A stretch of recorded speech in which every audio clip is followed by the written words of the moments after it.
Hello YouTube family, જય માતાજી, જય મા મોગલ બધાને. તો તમારું સ્વાગત છે મારા ન્યૂ બ્લોગમાં. આજ તો બપોર પછી આપણે બ્લોગ સ્ટાર્ટ કર્યો, કારણ કે વરસાદના લીધે લાઇટ નહોતી એટલે ચાર્જિંગ એ નહોતું મોબાઈલમાં, એટલે આપણે મોડો બ્લોગ સ્ટાર્ટ કર્યો છે. અને જો આજ તો વરસાદ ચાલુ જ છે. જો આ 3 દિવસથી એક ધારો વરસાદ ચાલુ છે અને લીધે લાઇટ નથી આવતી અને ચાર્જિંગ એ નથી થતું. અને આજે છે ને આપણે બનાવવાનો છે દૂધીનો હલવો. તો કન્ટિન્યુ બધા બ્લોગમાં બન્યા રહેજો. પહેલાં તો છે ને આપણે માખણમાંથી ઘી બનાવશું અને પછી હલવો બનાવશું. તો કન્ટિન્યુ બધા બ્લોગમાં બન્યા રહેજો. જો આપણે આ માખણ છે ને, માખણનું ઘી બનાવવાનું છે ને પછી આપણે હલવો બનાવવાનો છે. તો આપણે પહેલાં માખણ ગરમ કરી નાખીએ, ઘી બનાવી નાખીને પછી હલવાનું સ્ટાર્ટ કરીએ. અહીંયા જો ઘીની પ્રોસેસ ચાલુ છે અને આપણે છે ને નંદુને કહી દીધું છે કે તું દૂધીને છાલ ઉતારવા માંડ. નંદુ દૂધીને છાલ ઉતારે છે અને આપણે આ 2 દૂધી નાની નાની લીધેલી છે ધોઈને, પછી નંદુ જો ઉતારે છે છાલ. તો આપણું ઘી બની જાય પછી આપણે હલવો બનાવી નાખશું. પછી ખમણવાનું છે હજી દૂધી. અને વરસાદ છે ને ફૂલ વધી ગયો છે અત્યારે. આપણે જો કાજુ બદામનું કટિંગ કરવાનું ચાલુ કરી દીધું છે.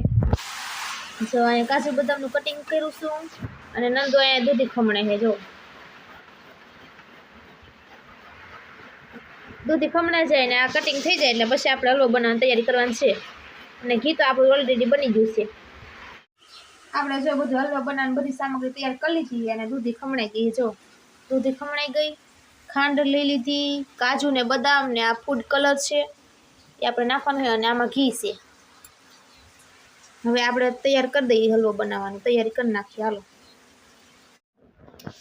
જો આપણે ગેસ ચાલુ કરી દીધો. હવે મૂકી દઈએ કઢાઈ, એમાં નાખી દઈએ ઘી.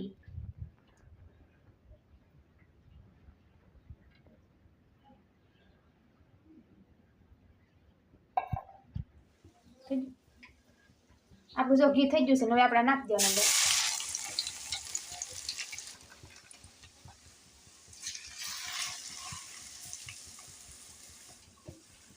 હવે આપણે હલાવી નાખવાનું.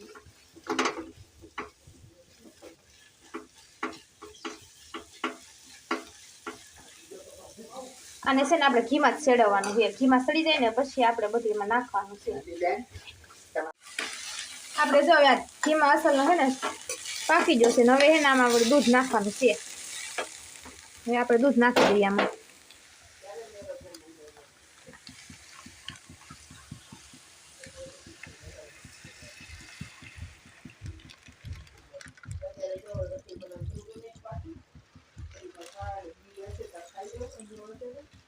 આપણે હવે ને દૂધ નખાઈ જશે ને હલાવી નાખશું. પછી દૂધ જેટલું પાકી જાય ને અને દૂધનો બધો માવો બની જાય ને ત્યાં સુધી આને પકવવાનું છે.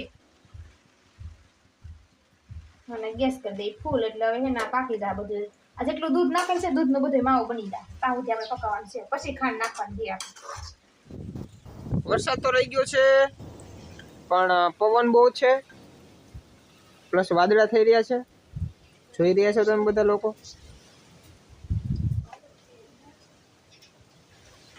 બહુ કાળા કાળા વાદળા છે, પવન પણ એટલો છે. અમારે બેને કર્યું છે હલવો બનાવવાનો શરૂ.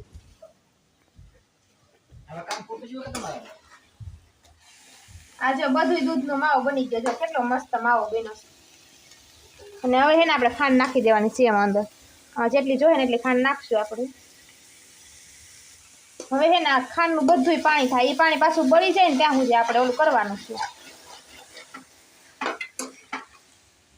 ખાંડનું પાણી થાય, પાણી બધું બળી જાય ને એટલે આપણે ઓલું અસલનો મસ્ત એમ સડી જાય ને આમ મસ્ત થઈ જાય. આ બધું મિક્સ કરી દેવાનું પછી થઈ જાય ખાંડનું પાણી. જે આ બધું થઈ ગયું ને ખાંડનું પાણી એ બધું બાળવાનું છે આપણે. હવે આપણે હલાવી રાખીને તો નીચે દાજે નહીં એમ. હવે જો આ ખાંડનું પાણી બધું બળી ગયું ને હવે આપણે છે ને એમાં કલર નાખી દેવું. લીલો કલર નાખીને એટલે એને મસ્ત આવે, એમ કલર મસ્ત આવે. થોડોક નાખી દઈએ ફૂડ કલર. હવે આપણે હલાવી નાખશું એને એટલે કલર મસ્ત આવે હલવાનો. નાખી તોય હાલે, ન નાખી તોય હાલે, પણ નાખેલો હોય ને તો આમ કલર બહુ મસ્ત આવે. અને દૂધનો માવો કેટલો મસ્ત છે, સુગંધ બહુ મસ્ત આવે. ઘીની બહુ સુગંધ આવે. હવે જો આપણે મિક્સ થઈ ગયું છે, કલર મિક્સ થઈ ગયો ને હવે આપણે એમાં હે ને બધું ફ્રૂટ નાખી દેવાના, ડ્રાય ફ્રૂટ્સ હતા ને બધું નાખી દેવાનું, કાજુ ને બદામ.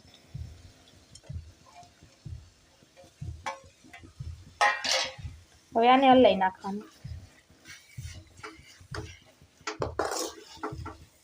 આમાં કિસમિસ એ નખાય પણ કિસમિસ છે ને આમાં હલવામાં ખાટી લાગે એટલે કિસમિસ નથી નાખતા આમ. હવે છે ને ઉપર થોડું ઘી નાખી દે એટલે છે ને એનો સ્વાદ બહુ મસ્ત આવે.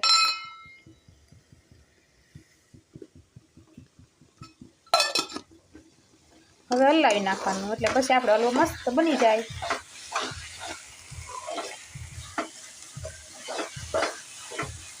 જો જોવામાં કેટલો મસ્ત લાગે છે, જો ખાવામાં તો આના કરતાં મસ્ત ટેસ્ટ લાગે. જો આપણો હવે હલવો બની ગયો છે અને આપણે હવે ઉતારી લેવું. હલવો બનીને થઈ ગયો છે તૈયાર. આપણે જો હલવો બનાવી નાખ્યો છે, જો કેટલો મસ્ત બન્યો છે. કમેન્ટમાં કહેજો હલવો કેવો બન્યો છે નહીં, અને હાલો બધા હલવો ખાવા. તો આજનો વ્લોગ આપણે અહીંયા જ એન્ડ કરશું. તો મળશું પછી નેક્સ્ટ વિડીયોમાં. તમારો વ્લોગ ગમે તો લાઈક કરજો, શેર કરજો અને સબસ્ક્રાઈબ કરજો. મળશું પછી નેક્સ્ટ વિડીયોમાં. ત્યાં સુધી બધાને બાય બાય.